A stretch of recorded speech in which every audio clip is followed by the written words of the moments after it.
All right, hello everybody. I'm Clinton Norris, like I said a little bit earlier. I am here at Tyson's Corner in Virginia, and I am at the lovely school of Tyson's Corner at Paul Matilda School.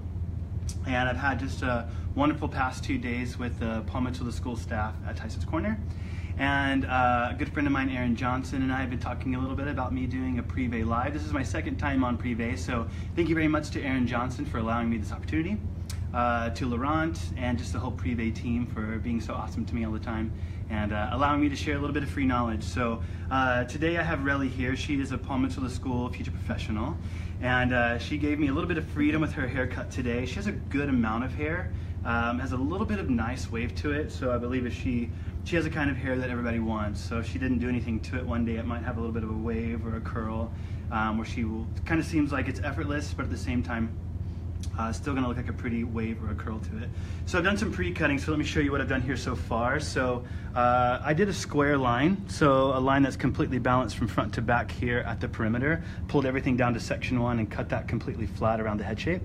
After I did that, I elevated some hair and I made a vertical triangular cutting line. So when I say triangular cutting line, I mean it's physically actually making a triangle. So a little bit closer to the head shape at the bottom, building up a little bit of weight towards the top. Some systems might call that graduation. But I'm going to talk about it being a triangular cutting line, meaning that it's getting longer towards the top and expanding away from the head shape. So I took those vertical sections, I over directed everything backwards, so my vertical shape is triangular, also my horizontal shape is triangular internally. External shape is square, internally it's horizontally triangular and vertically triangular. Please feel free during this whole presentation to ask any questions that you have. Again, there's no stupid question. Please feel free. I have a good friend of mine, Remy, who is an educator for Paul Mitchell, very talented hair cutter. He's here with me kind of facilitating some of the questions, so please feel free to ask any questions, say hello. Please on the bottom corner hit that share button, let all your friends know just so they can get some free education, and let's continue on with the haircut. All right, so I have a center division line here down the back. What my goal is with her haircut is to create a bob, which is something that's pretty short. And I want to do a flat line from the back to the front. A good friend of mine, DJ Muldoon, told me to never do anything symmetric live, and so I'm not going to follow his advice right now, which maybe I should. But I'm still going to create a pretty balanced line. I'll do the best I can here in the wet relationship of the haircut. I'm going to choose product, I'm going to blow dry it, and then I'm going to refine it. So here, since I've made this triangular cutting line vertically and triangular horizontally, what I'm now going to do is take another horizontal section. I'm going to work all the way around until I get to the low crown area. Once I get to this low crown area, I'm going to take up that same line and I'm going to elevate it and use that line as a guide, and I'm going to create a round cutting line vertically. So I'm going to follow the shape of the head right under the growth pattern at the crown. So maybe 1, 2, 3 sections, 3 or 4 sections are going to go down to guide number 1. So I'm going to surpass this section here and actually meet it up with the very bottom hairline. So I'm going to create a disconnection. And a disconnection is a section or a panel that has no relationship in length to the panel next to it. So everything's going to go down to section number 1. So if I'm using a number system, section number 1 goes down to no elevation, square cutting line horizontally. And then section 2 is going to go down to section number 1 as a stationary guide, 3 to 1, and then section number 4 will go to 1, and I'll do that all the way around below the parietal. After that, I'm going to take a vertical section through that line I've created. I'm going to create a layer, which is just a removal of weight, and I'm going to make it a round cutting line. I'm going to take that around to the very front of the head shape, and then I'm going to do another line over top of that. So since she has a good amount of hair, what I want to be able to do is give her a little freedom, a little bit of movement today. I love it when hair isn't static and still. I want it to be able to shake and move as she walks. And so I got the inspiration from a very talented hair cutter named Tracy. She did a line, a layer, a line, a layer, and a line, and a little bit of a video. And I've been experimenting with that a little bit lately. And so again, being able to see people that give me inspiration, I want to be able to try that, and I've progressed through that a few times, and kind of want to show you guys what I've been working on. All right, so I'm going to start here by taking down these horizontal sections and creating my line, and I'll turn her to you guys. Let me loosen this, turn you guys here, and then I'm going to do my best not to block the light, but at the same time be able to walk through this line with you guys. So horizontal section here, it's going to be slightly diagonal forward. And I'm going to use her ear as a little bit of a human clip. And I'm going to bring that section down there. Same thing here on the other side, to behind the ear. Use her ear as a human clip. So my goal is not to use as many clips as possible. A little bit earlier I had those clipped up there just so I could be really clean and have everything up, but I'm gonna have her tilt forward and I'm gonna follow the line that I've already created underneath. So this section here is not gonna connect to the graduation or the triangular cutting line below it. So as I comb this down, I'm gonna use the tighter side of my teeth. I'm gonna focus on the root. And as I focus on the root, I'm gonna watch the root and make sure all the hair is coming down to its natural fall. Give it a little tap above that, and I'm gonna follow the line that I've created underneath. Aaron says hi. Hey, what's up, Aaron? Thanks for the opportunity, brother.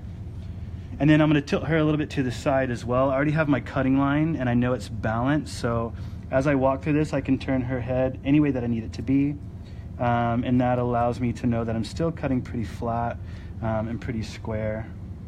And now I'm gonna have her turn to the side. And I'm gonna bring this down. Again, focusing on the root here, making sure everything comes down exactly where I want it to be. Cutting that flat. Focusing on the root, making sure everything meets down to my square cutting line. Now I'm gonna do the same thing on the other. I'm gonna tilt her away from me slightly. Again, I'm gonna comb this down again, focusing on the root here, bringing that all the way down to the cutting line that's balanced.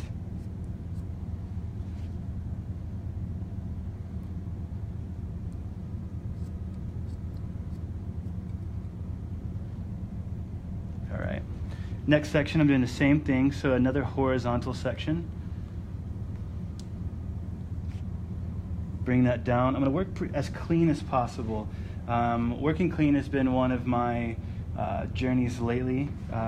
As I've been working with friends that are better at haircutting than I am, that's one of the things that I've learned. Working clean has been one of the best things for my end results. Try to stay out of that light for you guys. Again, focus on the root, bring it down, work as clean as possible, methodically as possible.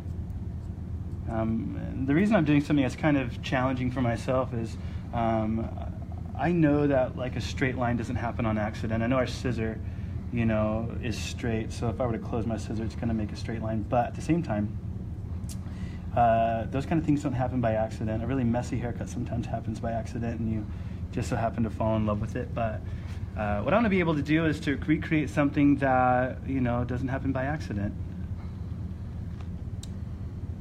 And so by working methodically, I can create that.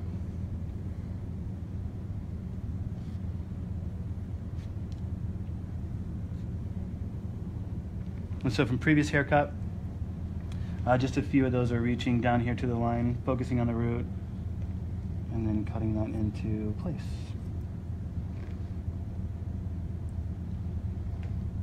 Same thing here, focusing on the root, bringing that down to the baseline, cutting that flat, making it into a line. Laura is asking, what scissors are you using? So I've had the amazing opportunity to work for a company named Mizutani. Mizutani partnered with me and my good friend Lucas.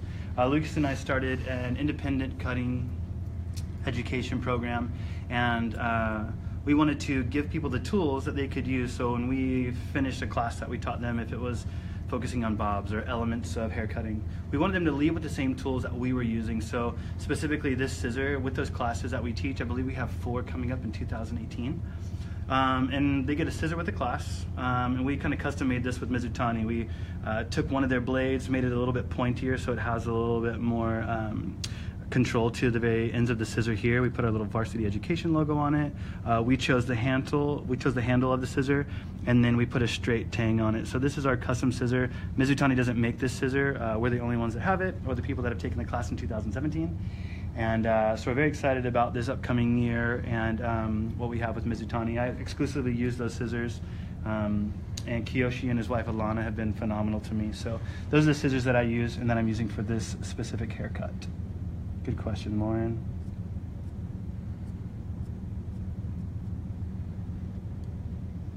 All right. So now we're crossing over into the very front hairline. So as we cross over into the front, what I'm going to do is I'm going to reassess the moisture in the hair. I've gotten to a point where I feel like I can add a little bit of moisture to it. And in this section here, I'm gonna recomb and get everything groomed up to the front.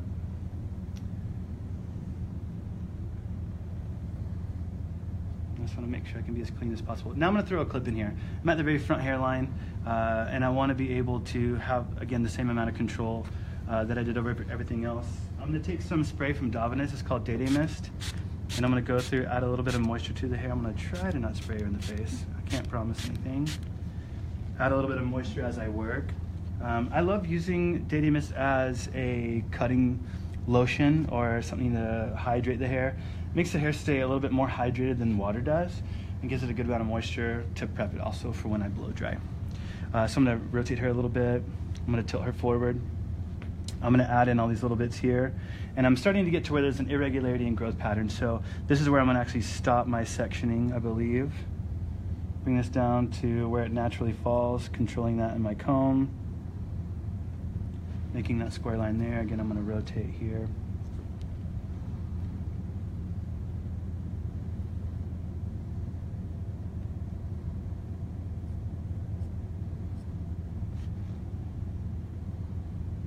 Straight down behind the ear, tapping on the top of the comb just to make sure I get a lot of control and no lift.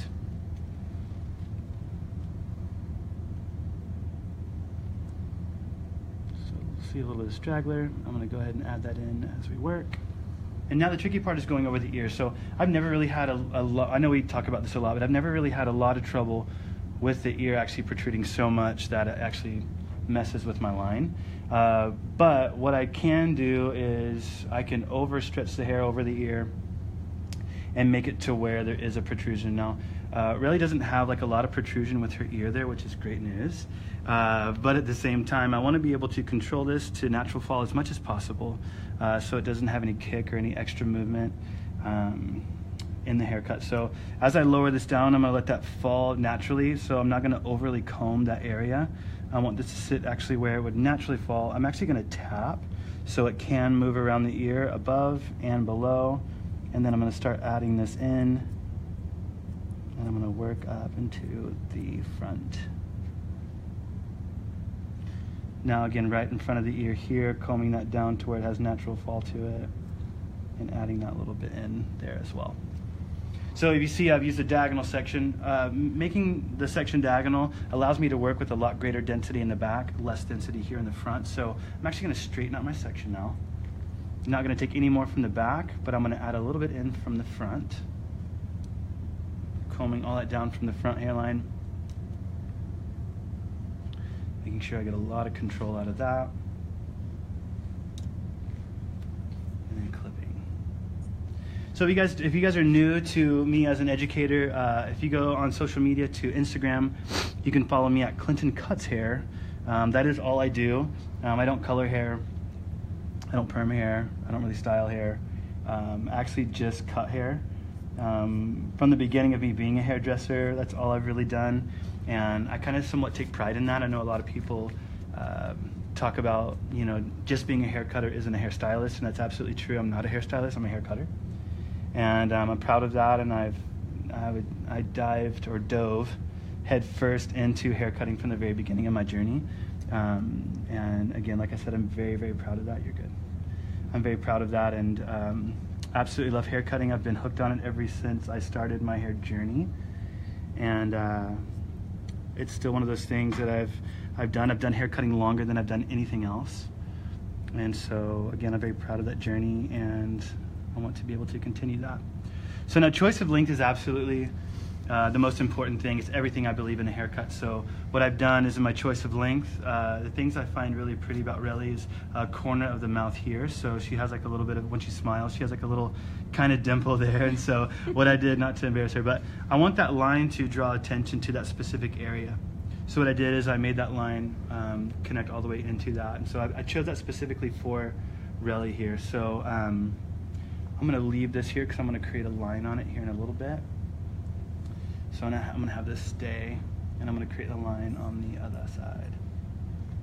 Okay, now I'm gonna rotate her, and now I'm gonna work on this right-hand side.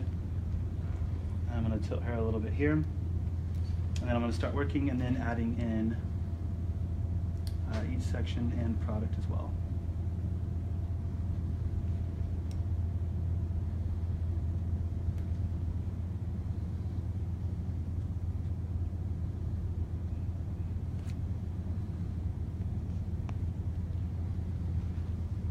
A little bit of spray.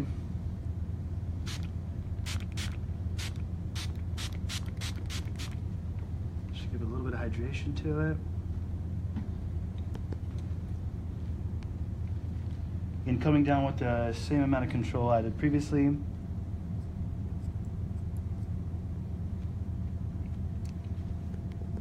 rotate her as well, and then tilt her to the side. So her head position, this is a question I get a lot, like how important is her head position? And I believe everything that we do is important. So there's never going to be a question that I answer that says, no, her head position is not important, because there's a consequence for everything that we do. So if I were to change the way that I'm standing, or if I were to change a tool mid-haircut, I believe that would alter the end result. And so I don't want to be able to, have a bad consequence for what I do, but I want a positive consequence. So when I rotate her head, the reason, when I cut her first outline, before I did the graduation in the pre-cut portion, I made sure that it was completely balanced, and I took a good amount of time doing that.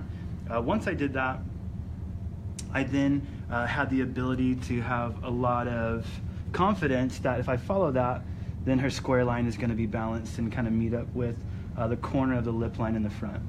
So I can now, turn her head and kind of push it into any position possible. What I don't want to do is to have her sit up and then me have to do this and then cut hair this way. So this is going to hurt my lower back. It's going to be very difficult for me to work at a very long time. So for her to tilt her head slightly down and to the side for the time that I'm cutting her hair is a lot better in the long run than for my back to hurt over time. And so like I said before, I'm absolutely addicted and hooked on hair cutting still. So I don't want to have to change a career just because I decided not to move someone's head to the side for a haircut. All right, so again, combing this all the way down to its natural fall, focusing on the root there, all the way down to the length. I'm going to tap on top of that just so I can make sure that I get a strong, crisp line all the way through.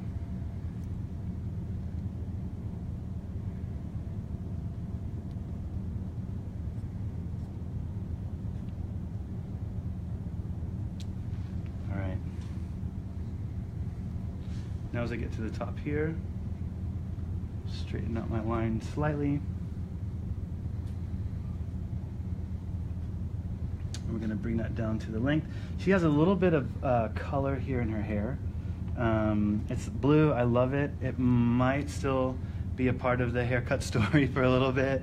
I don't know what that length's going to look like once I cut that. So again, I'm going to hydrate her hair a little bit just because it's been clipped up and forward, and I don't want it to lie to me a little bit. So again, with a little bit of day-day mist, I'm going to mist that down just for some control. Having her tilt slightly forward and to the side, I'm going to comb that down, tap on the top of it, start to create that really strong line. I'm going to rotate her again slightly, and this is where I get to the tricky part of the ear. I return to the right and tilt. And so as I comb again, the protrusion of the ear can influence the end result. So as I comb this down, I want to make sure again that it's coming straight from the root down. And as I comb over, tap above the ear and below just to give it a little bit of strength and the ability for it to meet all the way to the length. And then I'm going to move right in front of the ear as well.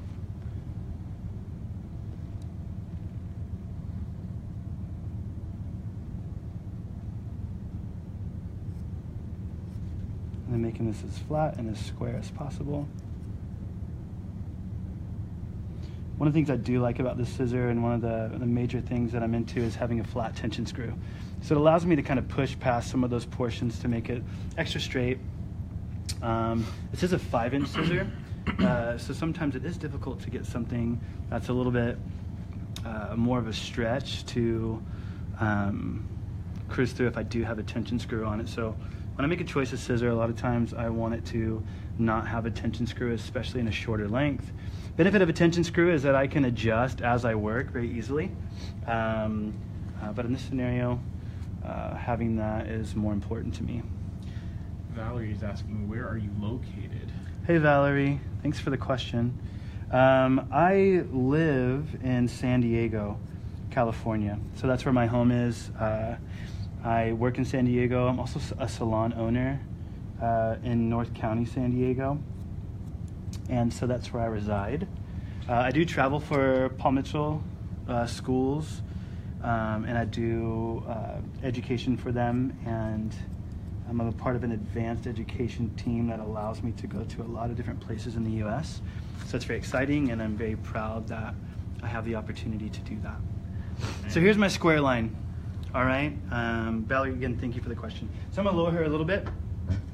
As I lower her, it's gonna give me the ability to create a little bit of a layer. So I'm gonna elevate this, starting here in the center back.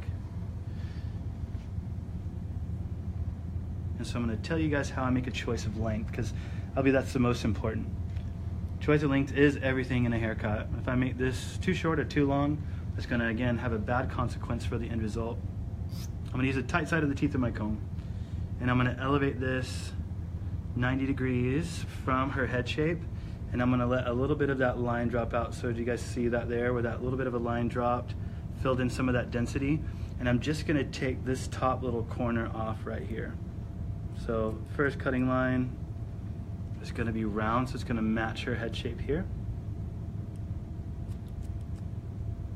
It's going to release a little bit of weight here from the interior. And I'm going to section that in half, and I'm going to work to the right and the left. Combing that out of the way. Next vertical section here. Comb and control. And now I'm not going to over direct this section here. I'm actually going to take this right above where it lives, so no over direction. So my cutting line vertically is going to be round, and my shape horizontally is going to be round as well, because it's following the head shape.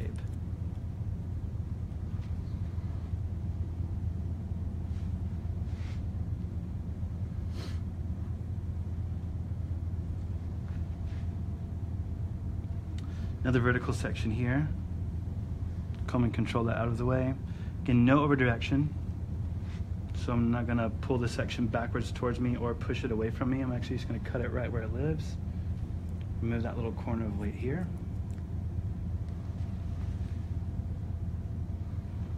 And then I'm going to rotate her so I don't stand in the light.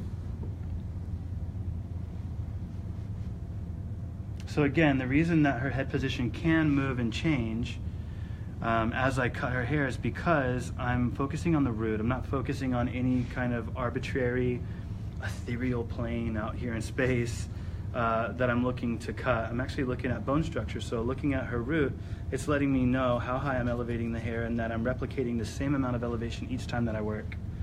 So as a cross check, I'm going to take a section across all of those sections that I chose. Same elevation, same lack of over direction. I'm going to look at my cutting line there and dust anything that I need to, which is minimal, which is great. That's going to allow that to collapse really well instead of being so thick on the bottom.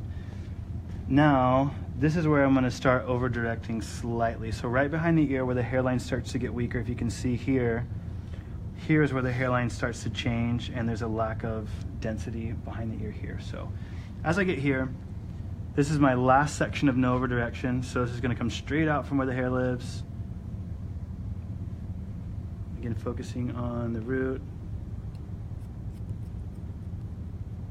Cutting line should be there.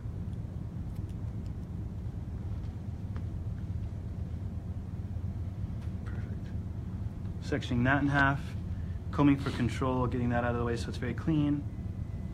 And now here's where the over direction happens. So next vertical section here, lack of density below the hairline. So I'm going to over direct this backwards. Again, some of the length is dropping. Next section, this has become a stationary guide, so I'm going to over direct that backwards.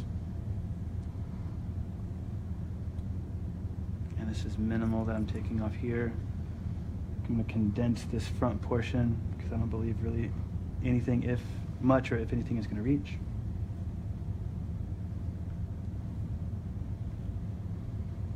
Yeah, barely anything.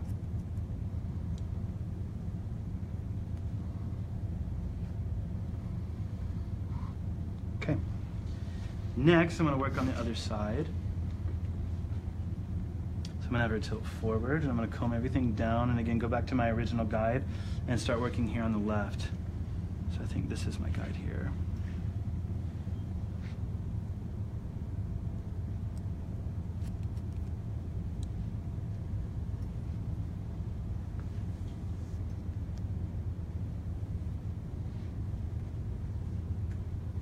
So again, I'm choosing to cut with my fingertips down and then my scissors up. That's going to give me the same control that I had on the other side. Again, there's a consequence for everything that we do, and so I want to make sure that I'm consistent on both sides. Next vertical section.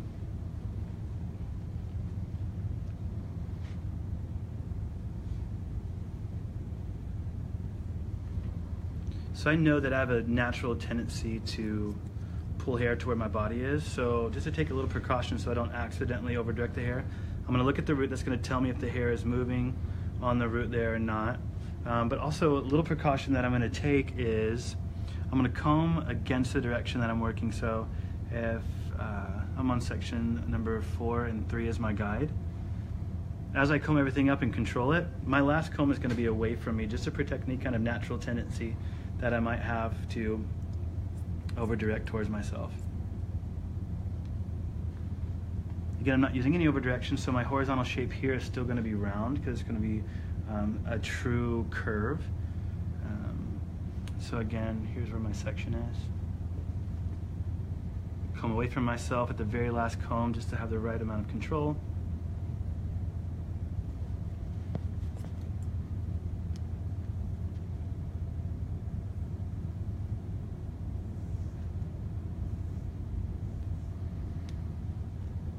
Next section, and this is going to be my last without any over direction because of the indentation line that happens right behind or right in front of the mastoid bone.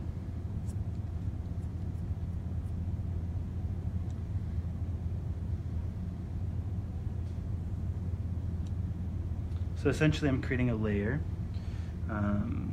wanting to remove a little bit of density from Riley's haircut. And then next I'm going to do a line over top of all of this.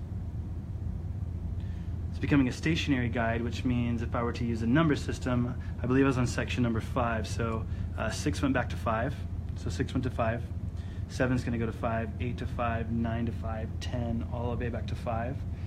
Again, the horizontal shape is now changing, so horizontal shape was round, and now that I get to the very front hairline here, it's getting longer towards the front. So it's going to be a triangular horizontal shape. Vertical shape is still round. All right, so I like what I have so far. Next is going to be another line. So I'm going to rotate her here, lift her up, and kind of do the same thing I did for this previous panel. Bring everything down to section number 1. This layer here, we're going to skip that bit of length.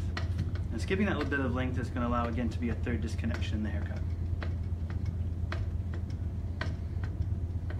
Raise it up as high as possible. And then when I chew gum, that helps me like pump it up. So we're gonna work on the right hand side first. And again, I'm gonna hydrate this as a guide here before I start moving on.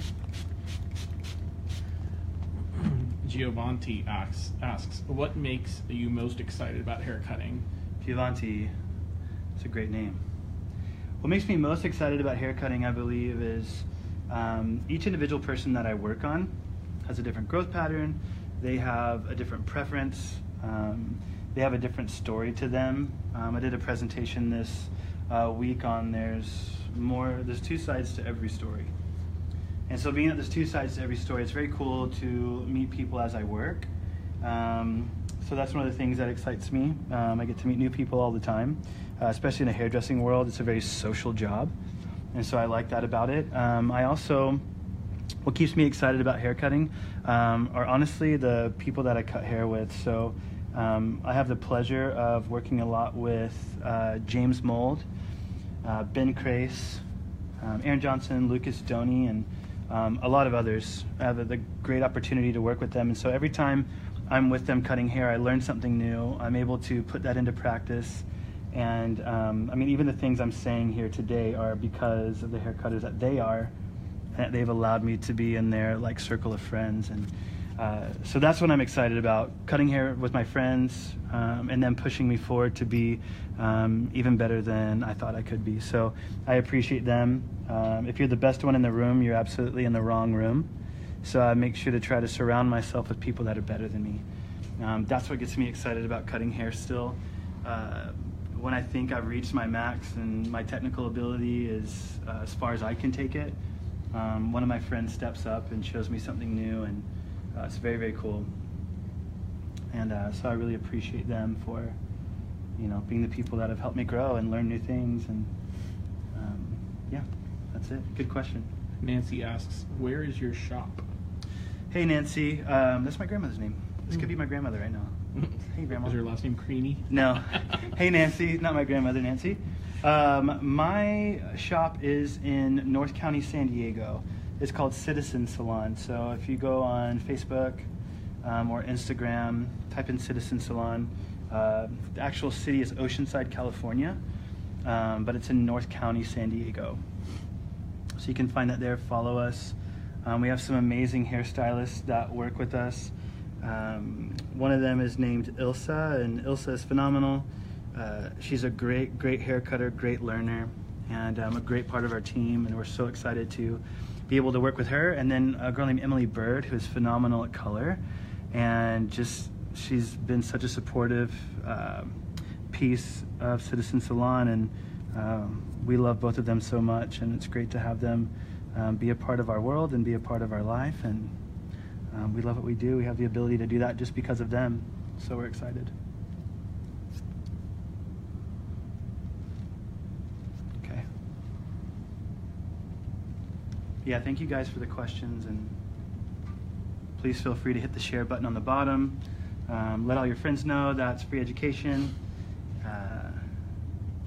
Ask any questions you want. So I know you've already gone over this, but Okay. A couple of people have asked what kind of shears are you using? Mizutani scissors. So again, like I talked about this a little bit earlier, but I don't mind talking about it again. Mizutani has been phenomenal. Kiyoshi and Alana, they have been my point of contact, and they allowed me and my friend Lucas to create a custom scissor from Mizutani. This is a 5-inch scissor. This pushes me to be a little bit more technical. I can't cheat any sections by cutting past my second knuckle because that's as far as my fingers go. We chose the blade, customized it. We put our varsity logo here. We chose the handle to pair up with the blade. We customized the blade to be a little bit pointier. I'm sure there's hair on it. To be a little bit pointier than the blade comes naturally. And then we customized the handle, so we put a straight tang on there instead of a curved fixed tang to give a little bit more mobility and just to customize a little bit more hand position. So yeah, so Mizutani scissors, I'm actually an ambassador for them as well, so if anybody has any questions about scissors or is looking to get into scissors, I really just want to hook people up. A lot of times I give people my discount, so if you guys are interested in scissors, please shoot a direct message my way. Again, if you follow me on social media, it's Clinton Cuts Hair. So please feel free to follow me on there. This is a good question. Yeah. How far exactly do you tilt the head? Does it depend on how extreme you want the swing to be? This is by Tessie. Hey, Tessie. So as far as tilting the head, it's more for actually me and my back and my legs and where I position her. I've gotten her raised up as high as this chair will let me go. So if she were to sit straight, it takes this, I'm sorry, I'm gonna move you around a little bit. But if it's here, it's exposed, and so visually, if my eyes are here, I can see the line that I'm cutting better. Now once I tilt her straight in a natural position, looking straight on now becomes here. So I have to get this low, way down here by her line to be able to see it. So by tilting her head, it just allows me the affordability to not wrench my back over to the side, keep it me in natural position, and I'm able to move her. And we had a conversation too earlier. I was like, I'm gonna move your head around a lot. And so a lot of times I'll let guests know or models know, hey, I'm gonna move you around a little bit. They're typically cool with it, and it gives me the ability to do a better haircut. She said, you move me around as much as you want, as long as my haircut looks good. So that was so that was the main thing, is she wants it to look great. So tilting her head allows me to see the line a little bit better from a better vantage point. Instead of having her straight up, we're gonna have to look completely from the side. So I'm gonna tilt her head one more time. Good question. But it doesn't really help with the swing of the haircut. What helps with the swing of the haircut is actually the 3 disconnected portions that I have. I have a line, a graduation, a line, a layer, and then now a line again. So those 3 pieces that don't have any line of connection allow it to swing independently from each other. give it its shape vertically, and give it its shape horizontally. That's what's going to really give it its swing. And then when I blow dry it, I'm also going to give it a little bit of movement for the blow dry, and give it some space once I get the refinement portion underway.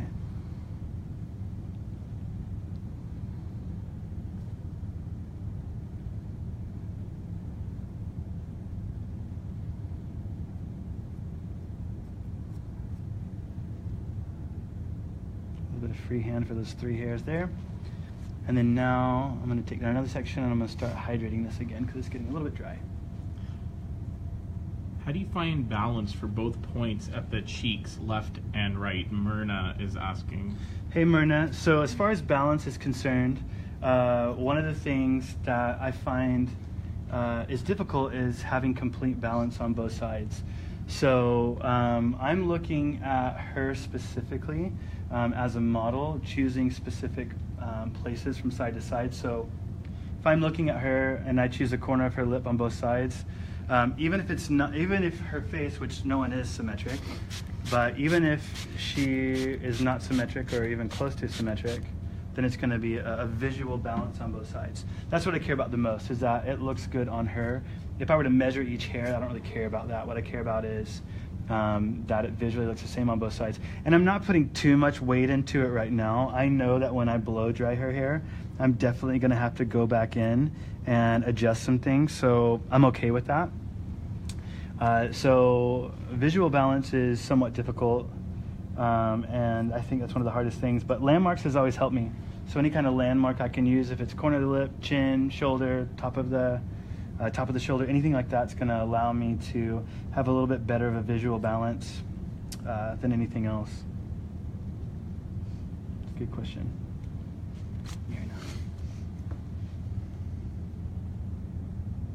And then my last section here, I'm going to hydrate it, and then I'm going to do the other side as well.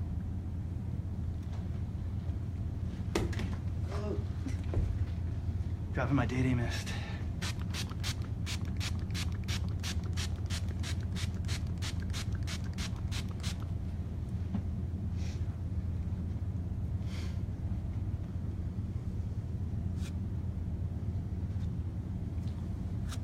So combing through this section first, just to spread out some of the product. And then again, I'm going to start here from the very front, combing that down. I'm going to have her tilt slightly, a little bit more perfect. Here's one from Hannah, who is left-handed. Hey, Hannah. She asks, is one side more difficult for you to cut than the other because she is left-handed? Yeah, I mean, there is a difficulty, I think, you know, one side or the other. I know people said, hey, it's just the same thing but the other side, and I mean, I get that, and they're right, it's the same thing but just on the other side. But there's a comfort that I think that comes from either cutting from back to front or front to back. To me, this side, when I cut hair, I feel like this side to me is a little bit more difficult, you know, because I'm working from the face, you know, into, you know, my uncut section here, or to my cut guided section. And so I think that's somewhat difficult for me when I cut hair. But I do think that there is some weight to that where it's exactly the same thing. You know, we're just literally following a line. What I don't do is I don't cut backhand typically. That's more difficult. My hand is running into her shoulder here. So if my hand is above it, I don't run into anything, and I feel like it's a little easier for me. But this side over here, my second side, I typically feel like is a lot easier to cut. Jamie asks, is that where she normally parts her hair? Yeah, so we did this asymmetric parting because that's where she typically parts her hair, and we're doing a line. So a line needs to be parted where we're actually going to wear it. So if I were to part it where she doesn't wear it on a natural daily basis, or where it naturally is going to sit, the hair's always going to win. You know, so if I try to adjust it too much, then I'm going to have a very difficult time once I blow dry to get it exactly where I need it. So now working here, we're going to tilt her to the side, comb this down, passing the layer, matching this all the way down to the perimeter line. But yeah, very good question. I typically like to cut hair where the hair lives, You know, I want that to be as natural as possible, and I want it to be something that she can replicate every day. If she decides to part her hair on the other side, she totally has the ability to do that. Some of the hair is going to travel a little bit further, but that's okay. I want to be able to work where her hair naturally lives. All right, so this might be kind of a tricky question, but Okay. Julianne, who Hey, is Julianne. from Ireland, is asking, how many sections do you use when cutting someone's hair? Whoa, man, that's a great question. So what I used to do, I think, is I thought that the more sections that you used, the more technical and detailed you would be, and that's absolutely not true. Sometimes the smaller sections that I use, it trips me up even more because I'm cutting 13 hairs and I can't even really see what I'm cutting or, you know, my guide. So it all depends on density. Higher density coarse hair, I typically would use smaller sections because of what my scissors can handle. When I close my scissors, what I'm looking for is I don't want the hair to push out of the scissor, and when it returns it's going to be blocky. I want to be able to cut enough hair that I can see a guide and work efficiently, but at the same time I don't want to have too much hair to where I start pushing the hair out of the scissor. So each person's different on the amount of sections that I take. And little things like section size can also affect over direction. So if I was, like previously I was over directing earlier, if the section was too big, it's going to travel too far. So the number of sections just depends on over direction and what my number system is. And so it's really hard, like you said, Remy, it's difficult to answer that question because, you know, I don't really know. For each specific haircut, it's going to be a little bit different. But thanks so much for the question. It's a great question, and it's something to absolutely explore in your own work and kind of find out, you know, what that takes to actually make that happen. All right, so here's my last section before we blow dry. So I'm going to bring this down to its natural fall, and then I'm going to follow my guideline that's underneath it. I'm going to make this as flat and square as possible. Again, combing that down to its natural fall. Adding that in. So Vicky's asking a pretty good question. It's like, do you allow more length, or I guess would you allow more length if someone has a lot of natural body to their hair when doing this haircut? Could I ask you another question? What was your name? Vicky. Hey Vicky, thanks for the question. And I'm going to ask you another question. When you talk about body, what are you actually talking about? Are you talking about body meaning actually having more density and the hair getting wider? Or do you mean body by the amount of lift that they have at the base? You know, because some people talk about body being, you know, what's going on here at the base, and I want more body in my hair. But what they actually mean is they want more lift at the root when they style their hair. Some people, when they say body, they mean that they want everything from the base through the ends to be wider and more expanded. So if you can answer that question for me, I'll tell you what I think the answer is. I guess I can answer it both. I mean, whatever she means by that. You know, Well, I guess, can like, you answer know, both. if you wanted to sit right here, but the person had a little bit more natural body to their Natural hair, body would to you it? make it a little longer so that it would sit in the same spot? Yeah, I want to do a little preparation for any kind of shrink or expansion that might happen. So if she had a little bit curlier or wavier hair, I would definitely want to maybe add a little bit of length to it, so when it pops up and springs up naturally, you know, I'm just going to hit the line in this place that I want it to. And she has a little bit of wave and curve to her hair, but nothing super wild. So I feel like once we blow dry her hair, it'll be able to sit exactly where we want it to sit. I'm pretty happy with the end result. Based on the fact that she does have a good amount of hair, what we're gonna do is we're gonna do a part 2 of the broadcast. I'm gonna choose some products for her, I'm gonna blow dry her hair, and then we're gonna be back in about 20 minutes to the part 2 portion of our haircut. So thank you so much for tuning in, and we'll see you here in about 20 minutes or so.